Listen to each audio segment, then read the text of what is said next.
നമ്മളിവിടെ സംസാരിക്കാൻ പോകുന്നത് കേരള ബ്ലാസ്റ്റേഴ്സിൻ്റെ ഫസ്റ്റ് മത്സരത്തെക്കുറിച്ചിട്ടാണ് നമ്മളിന്നിവിടെ സംസാരിക്കാൻ പോകുന്നത്. നമുക്കെല്ലാവർക്കും അറിയാം, മോഹൻ ബഗാൻ കേരള ബ്ലാസ്റ്റേഴ്സിനെ എതിരില്ലാത്ത 2 ഗോളുകൾക്കാണ് പരാജയപ്പെടുത്തിയിട്ടുണ്ടായിരുന്നത്. കളിയിലേക്ക് വരികയാണെങ്കിൽ ഏകാധിപത്യമെടുത്ത അല്ലെങ്കിൽ മോഹൻ ബഗാൻ ഏകാധിപത്യമെടുത്ത ഒരു മത്സരം തന്നെയായിരുന്നു. അതായത് കൂടുതൽ സമയം ബോൾ കൺട്രോൾ ചെയ്തിട്ടുണ്ടായിരുന്നത് മോഹൻ ബഗാൻ്റെ കയ്യിൽ തന്നെയായിരുന്നു. ഒരു കളി കണ്ട ഒരാൾക്കറിയാം, അത് പ്രത്യേകിച്ച് ആ കളി കണ്ട സമയത്ത് ഒരു കേരള ബ്ലാസ്റ്റേഴ്സ് ആരാധകൻ എന്ന നിലയിൽ പറയുകയാണെങ്കിൽ വളരെയധികം സങ്കടം നൽകുന്ന ഒരവസ്ഥയായിരുന്നു. കാരണം ഇതുവരെ കഴിഞ്ഞ ISLകളൊക്കെ അപേക്ഷിച്ച് ഇതുവരെ കഴിഞ്ഞ കേരള ബ്ലാസ്റ്റേഴ്സിൻ്റെ മത്സരങ്ങളൊക്കെ അപേക്ഷിച്ച് നോക്കുകയാണെങ്കിൽ വളരെയധികം സങ്കടം നൽകുന്നൊരു മത്സരം കൂടിയായിരുന്നു കേരള ബ്ലാസ്റ്റേഴ്സിൻ്റെ മത്സരം എന്ന് പറയുന്നത്. കാരണം നമ്മൾ പ്രതീക്ഷിച്ചൊരു ഇതുണ്ടല്ലോ, അതില്ല, അങ്ങനത്തെ ഒരു മത്സരം തന്നെയായിരുന്നു. അതാണ് ഞാൻ പറഞ്ഞത്, ഏകാധിപത്യമെടുത്ത ഒരു മത്സരം കൂടിയായിരുന്നു. അതായത് മോഹൻ ബഗാൻ അങ്ങ് ആഞ്ഞ് കളിക്കുകയായിരുന്നു.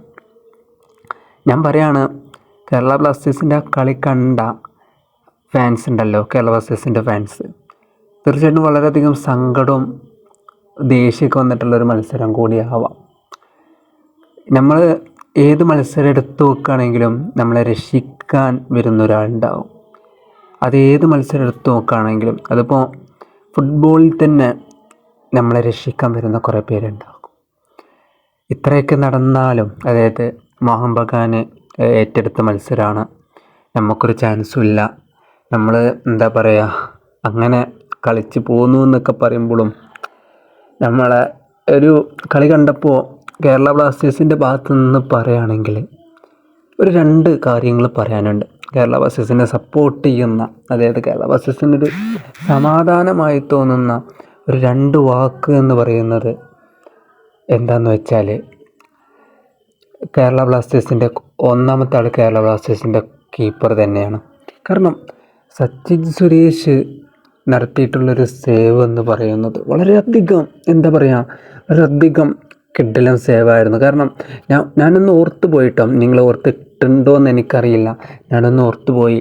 നമുക്കറിയാം, കേരള ബ്ലാസ്റ്റേഴ്സ് കുറേ പ്ലേയേഴ്സിനെ, അതായത് ISL ഏറ്റവും കൂടുതൽ വിറ്റിട്ടുള്ള ഒരു ടീം ഏതോ വെച്ചാൽ അത് കേരള ബ്ലാസ്റ്റേഴ്സ് തന്നെയാണ്. 100% കേരള ബ്ലാസ്റ്റേഴ്സ് തന്നെയാണ്. അപ്പം അങ്ങനെ നോക്കുമ്പോൾ സച്ചിൻ സുരേഷിനെ വിറ്റിട്ടുണ്ടായിരുന്നെങ്കിൽ, സച്ചിൻ സുരേഷിനെ ഒരു ടീമിൽ നിന്ന് ഒഴിവാക്കിയിട്ടുണ്ടായിരുന്നു എങ്കിൽ ഞാൻ ആശിച്ചു പോയി. ആ സ്ഥലത്ത് വേറെ ഏതെങ്കിലും പ്ലേയേഴ്സ് ആയിരുന്നെങ്കിൽ ഈ 2-0 എന്നുള്ളത് കൂടുതൽ അടിച്ചേനവർ. കാരണം എത്ര സേവാണ് അദ്ദേഹം നടത്തിയിട്ടുണ്ടായിരുന്നതെന്ന്. കാരണം ഓരോ അടി വരുമ്പോഴും സച്ചിൻ സുരേഷ് അത് സേവ് ചെയ്യുമ്പോഴും ഒരു സന്തോഷം തോന്നണം മൂപ്പര്. കളി മൊത്തത്തിൽ സങ്കടം നൽകുന്നതായിരുന്നു. ഞാൻ കഴിഞ്ഞ വീഡിയോയിൽ പറഞ്ഞിട്ടുണ്ടായിരുന്നു, നിങ്ങളത് കണ്ടിട്ടുണ്ടോ എന്ന് എനിക്കറിയില്ല. കഴിഞ്ഞ വീഡിയോയിൽ ഞാൻ പറഞ്ഞിട്ടുണ്ടായിരുന്നു, TK മോഹൻ ബഗാനാണ്, അവരവരെ ഫുൾ സ്ക്വാഡായിട്ടാണ് വരുന്നത്. പ്രത്യേകിച്ച് അവരെ കിടിലൻ ടീമായിട്ടാണ് അവർ വരുന്നത്. കാരണം കഴിഞ്ഞ സീസണിൽ എങ്ങനെയായിരുന്നോ അതേപോലെ തന്നെയാണ് അവർ ഇതേമാതിരി വരുന്നത് നമ്മൾ പറഞ്ഞിട്ടുണ്ടായിരുന്നു. അതുപോലത്തെ ഒരു കളി തന്നെയായിരുന്നു അവർ കാഴ്ച വെച്ചിട്ടുണ്ടായിരുന്നത്. കാരണം അവരുടെ ഭാഗത്ത് നോക്കുകയാണെങ്കിൽ ഡിമിത്രിയസ് പെട്ടോട്ടോസ് ഒക്കെ കിടിലൻ കളി തന്നെയാണ് കഴിച്ചിട്ടുണ്ടായിരുന്നത്. അപ്പോൾ സച്ചിൻ സുരേഷിനെ കുറിച്ച് പറഞ്ഞപ്പോൾ ഞാൻ ഓർത്തുപോയത് ഇതാണ്. കാരണം അദ്ദേഹത്തെ തൂക്കി വിറ്റിട്ടുണ്ടായിരുന്നു എങ്കിൽ കേരള ബ്ലാസ്റ്റേഴ്സ് ഒരു പക്ഷേ ഈ 2-0 എന്നുള്ളത് 10-0, 8-0 ഒക്കെ ആ ലെവലിലേക്ക് എത്തിയേനെ, ട്രോളുകളൊക്കെ വാങ്ങിക്കൂട്ടിയേനെ. രണ്ടാമത്തേതായിട്ട് ഞാൻ പറയാനായിട്ട് പോകുന്ന പ്ലെയർ എന്ന് പറയുന്നത്, നമുക്കറിയാം, ലൂണ, നോവ, അതേപോലെ തന്നെ ഇത് നമ്മളെ മനസ്സിൽ ഇടം പറ്റി അദ്ദേഹത്തെ ഒന്ന് ആസ്വദിക്കുമ്പോഴത്തേനും പോയൊരു പ്ലെയറാണ് ഒബ്ലേറ്റ, ജിമിനസ്. ഇവരൊക്കെ പോയത് ഒരു കേരള ബ്ലാസ്റ്റേഴ്സ് ആരാധകൻ എന്ന നിലയിൽ വളരെയധികം സങ്കടം നൽകുന്ന കാര്യമാണ്. പക്ഷേ ഇതൊക്കെ സംഭവിച്ചിട്ടുണ്ടെങ്കിൽ പോലും കഴിഞ്ഞ മത്സരത്തിൽ, അതായത് മോഹൻ ബഗാൻ മോഹൻ ബഗാനും കേരള ബ്ലാസ്റ്റേഴ്സും നടന്നിട്ടുണ്ടായിരുന്ന ആ മത്സരത്തിൽ നമുക്ക് പ്രതീക്ഷ നൽകിയ ഒരു താരം ഉണ്ടായിരുന്നു. ആ താരത്തെക്കുറിച്ചിട്ടാണ് ഇന്ന് ഞാനിവിടെ സംസാരിക്കാൻ പോകുന്നത്. വേറെ ആരെയും കുറിച്ചിട്ടല്ല, കെവിൻ യോക്ക എന്ന് പറയുന്ന പ്ലെയർ. ഞാൻ പറയട്ടെ, കളി തുടങ്ങി അദ്ദേഹം ഇറങ്ങുന്നത് വരെ കളി നിർത്തിപ്പോയാലോ എന്നുള്ള ഒരു തോട്ട് എൻ്റെ മനസ്സിലുണ്ടായിരുന്നു. അത് എൻ്റെ മനസ്സിൽ മാത്രമല്ല, ഒരു കളി കണ്ടിട്ടുണ്ടായിരുന്ന എല്ലാവരും മനസ്സിലുണ്ടായിട്ടുള്ള ഒരു കാര്യമാണ്. ആ ടൈമിൽ നിഹാൽ സുധീഷിനെ കയറ്റിയിട്ട് ഒരു പ്ലെയർ വരികയാണ്, കെവിൻ എന്ന് പറയുന്ന ഒരു പ്ലെയർ വരികയാണ്. അപ്പോൾ വല്ല പ്രതീക്ഷയൊന്നുമില്ല, കാരണം ഇറങ്ങിയാലും ആ ഒരു ലെവലല്ലേ കളിക്കുള്ളൂ. മൂപ്പര് ഇറങ്ങുന്നു, മൂപ്പർക്ക് പാസ് കൊടുക്കുന്നു, മൂപ്പര ഒരു കളി.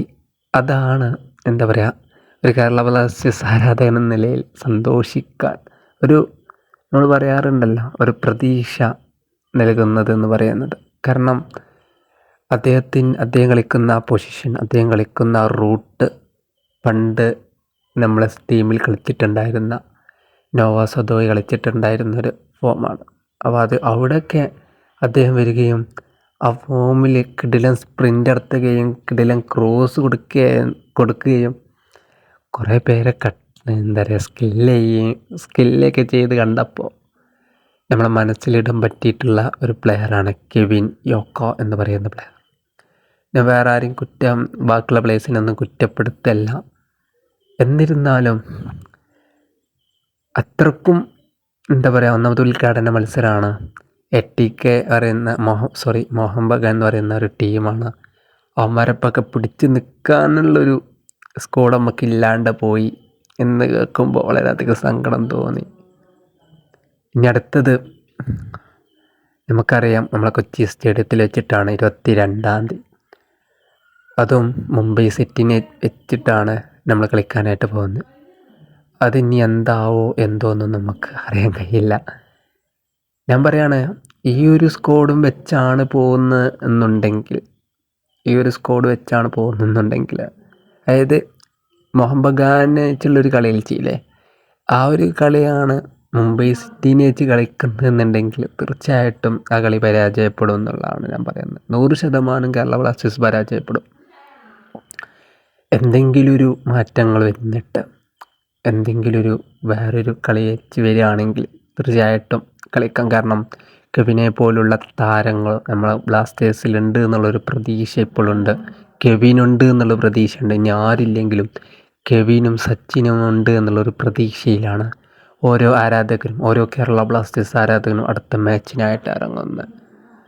അതുകൊണ്ട് ഞാൻ പറയുകയാണ്, നിങ്ങൾക്ക് തീർക്കാം, പക്ഷേ കെവിനെ മറികടന്ന് നിങ്ങൾക്ക് പോകാൻ പറ്റില്ല എന്നുള്ള ഊർജ്ജസ്വരതയോടെ ഞാൻ പറഞ്ഞുകൊണ്ട് ഈ വീഡിയോ ഇവിടെ അവസാനിക്കുന്നു. ഇതുപോലത്തെ ഫുട്ബോൾ റിലേറ്റഡ് വീഡിയോസിനായി ചാനൽ സബ്സ്ക്രൈബ് ചെയ്ത് സപ്പോർട്ട് ചെയ്യാം. Okay, by.